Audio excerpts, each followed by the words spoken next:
You know, when I was in business school, the most horrible subject of all was accounting.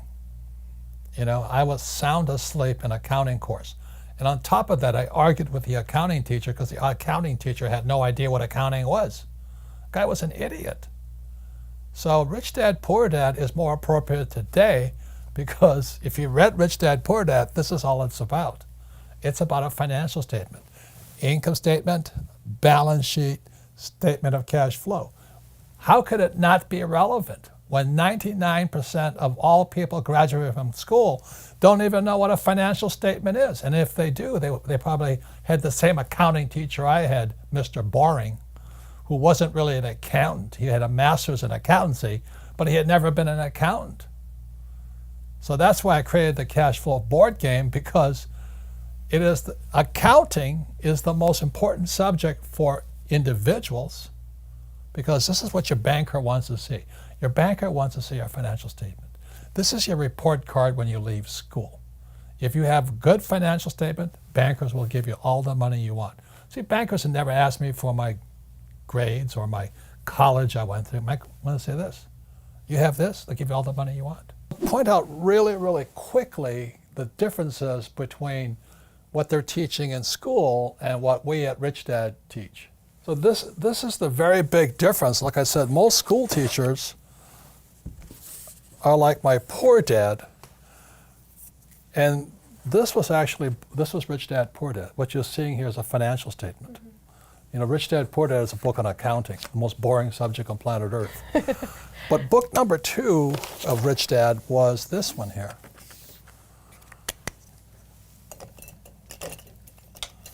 And this was called the cash flow quadrant, right? You have E, S, B, and I. So, test for you. What does E stand for? Employee. Good. And what do employees always say? That they work for money. But they want job security, exactly. Mm-hmm. Paycheck, and pension. Yes. Okay. What does S stand for? Self-employed. They're small business owners. Yes. Doctors, lawyers. They work for tips. They work for tips now. So they're self-employed. Mm-hmm. And B stands for what? Big business owners. So 500 employees or more. Yeah. And I stands for what? The investor. Investor. It's more than just investor, it's insider. You see, this is like Shark Tank on the TV shows. These guys here have done this and they've done this. So this was my poor dad, this side.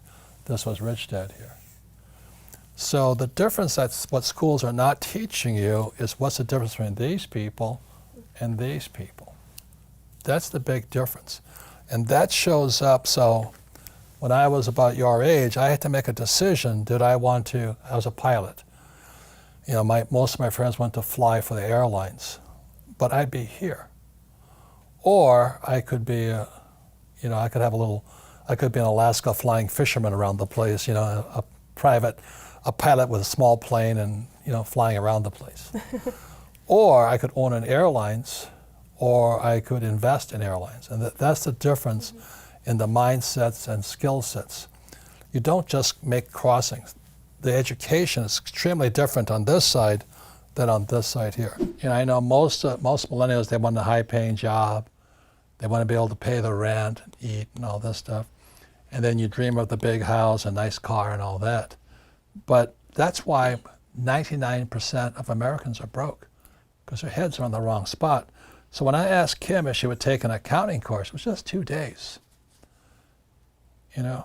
I wanted to see if her head could get into the asset column. That was the difference, wasn't it? Yeah, and actually, it didn't happen right at that moment, but You fell in love with me? Of course I did. Of course I did. But this started the journey on investing. This started the journey on assets. Mm-hmm. But I do remember the moment down the road where, just like everybody else, I was focused on the income column, mm-hmm. get a job, get the pay raises.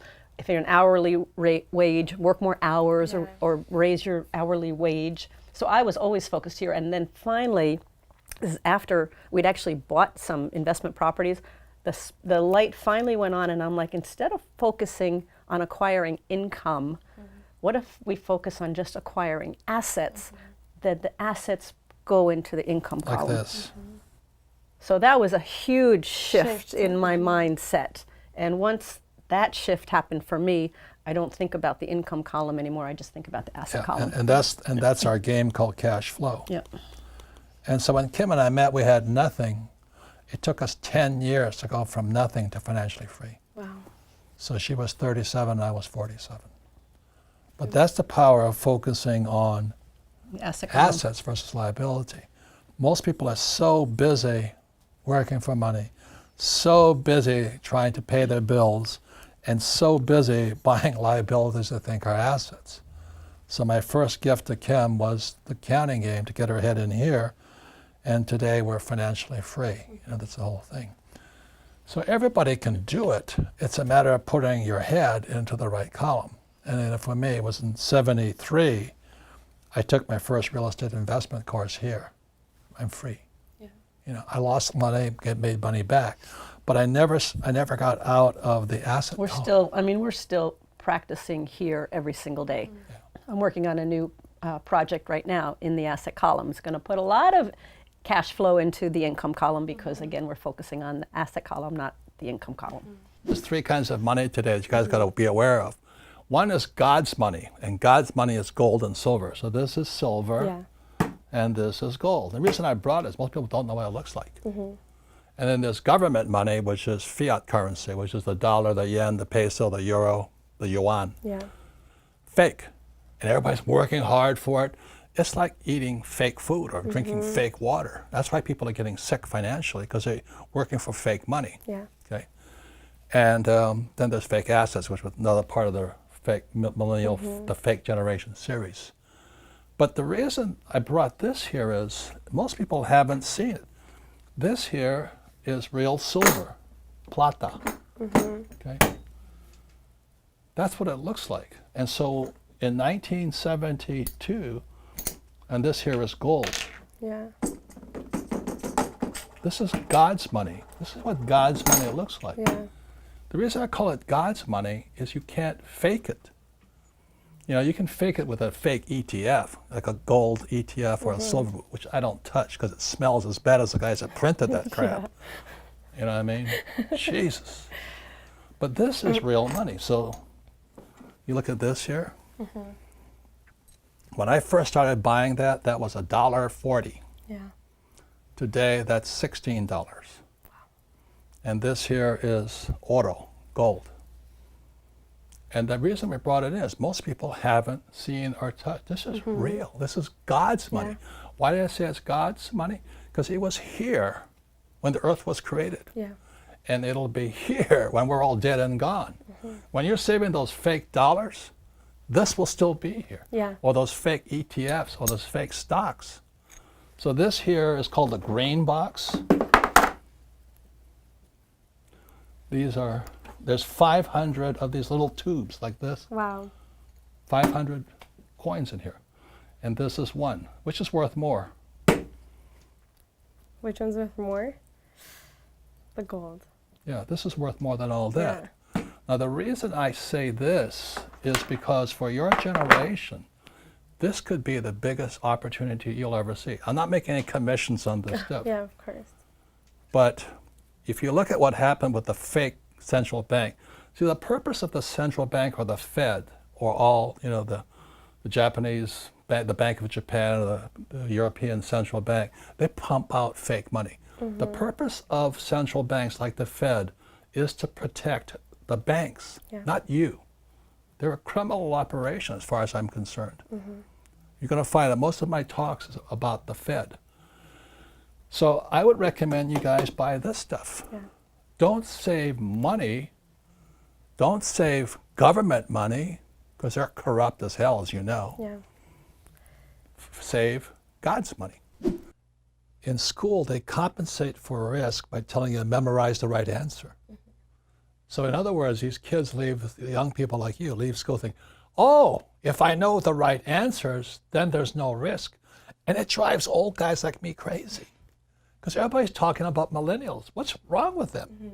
You know, millennials are the most highly, in many ways, the most highly educated generation in history. They have the cell phone. They didn't get educated in school. They got educated on social media, on the cell phones. They know all the answers, but they're afraid of doing anything. Yeah.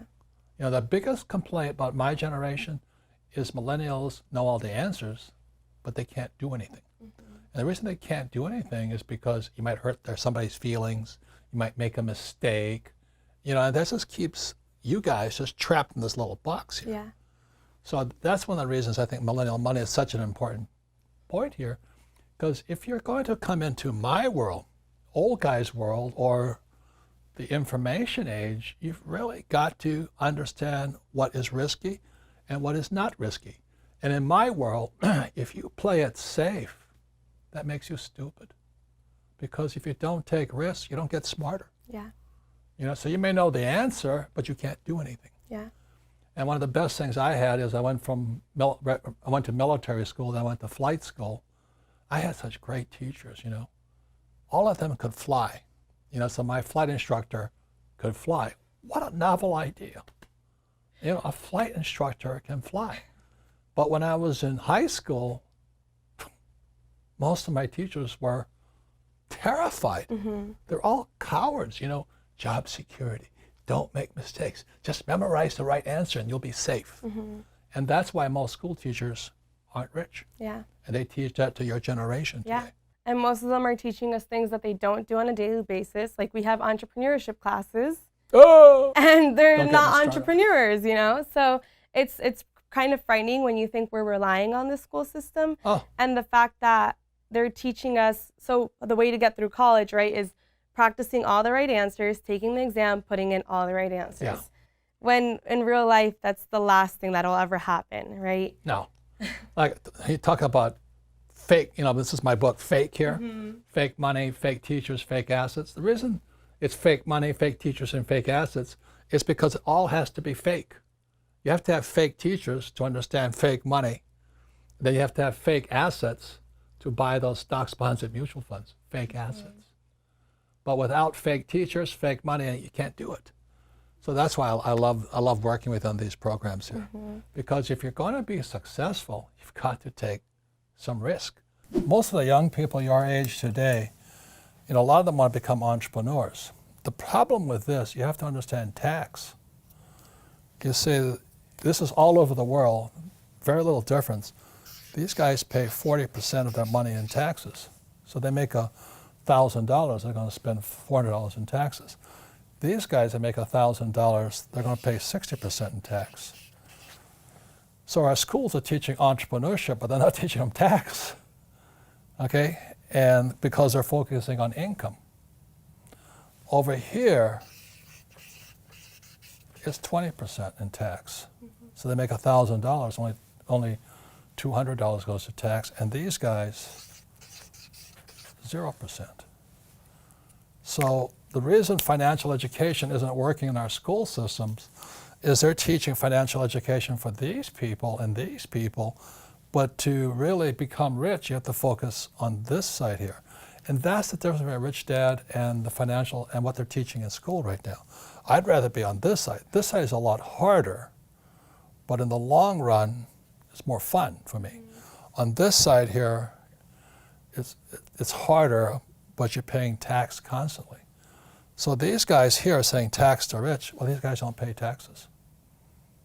And as strange as that may seem, and I'm talking about legal, this is all over the world.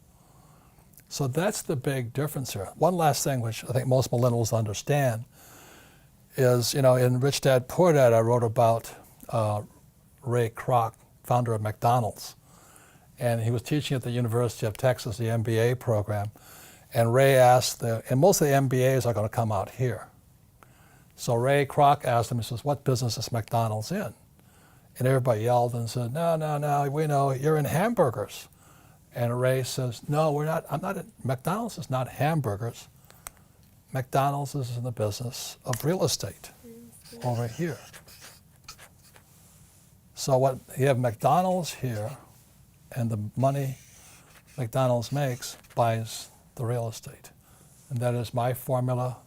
This is Rich Dad, I own real estate. I don't hang out here. I'm glad you guys are here, right? And we do our best to make sure you're educated and you have your own businesses and things like this here.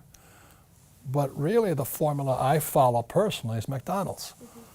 We have education company that buys real estate, which means we make a lot of money, pay zero taxes, legally. What does school teach you about money? Nothing. You know, balancing a checkbook, I mean, give me a break. Give me a break. So the other part of when you look at this financial statement up here, that's what your banker wants to see. Your banker doesn't care about your grades. Banker doesn't care what school you went to. I meet so many people say, oh, my banker won't give me any money.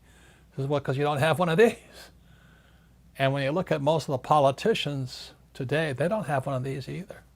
The U.S. government doesn't have one of these anymore. They stopped doing this because of the U.S. government, the budget is so out of balance, they can't do anything. So that's why, you know, 22 years ago, in 1996, I created the cash flow board game. The purpose of this, so people could teach people what our school systems will never teach you. Never. Because they don't know it. Because evidence is now coming out that the school system was hijacked by the ultra-rich years and years ago to never teach people what I know, what my rich dad taught me. So that's why most of our political leaders are broke. They're poor people. You know, who makes the most? The politicians, they get paychecks for life, they get benefits for life, and they get all this stuff, but they're doing a horrible job. So you're going to depend upon the government to take care of you. That's crazy. You know, a lot of people don't like Trump. You know, I understand why. But he really understands this stuff. I know, because he's my friend. We wrote 2 books together. This is how the rich think. Even if you hate Trump, and Trump doesn't pay taxes. That's why he doesn't want to show you his tax returns. I mean, you got to be crazy. So they'll never teach you this in school. And there's a reason for it, to keep you working harder and harder and harder. So we created this board game here. As you play it 100 times, your brain will change. Because you're doing something. The game is changing all the time in front of you. It's not invest for the long term in the stock market. I hope it works for you, but you know, markets crash every 10 years. So I like this game a lot better. This is the real game of life here. So the point here is this: people can teach people. Don't expect the government to take care of you. That's ridiculous.